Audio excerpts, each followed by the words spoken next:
तिम्रो मायामा हराइसकेको छु। तेरो आँखा वरिपरि तिमीलाई मात्र म देख्छु। हेर त, फोनतिर खोज्न जान्छु भनेर दाइलाई ढाँटेर म तिमीलाई भेट्न आएँ।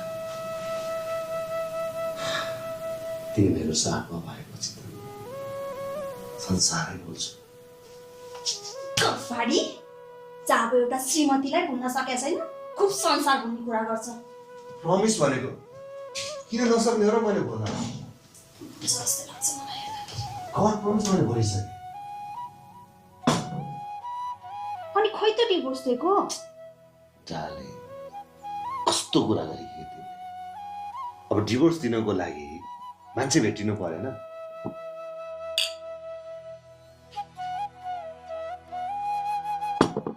बेपत्ता चाहिँ त्यो। मलाई जहाँसम्म लाग्छ मैले लगाएको आरोप सहन नसकेर त्यसले सुसाइड गरे। होइन के भन्छौ तिमी?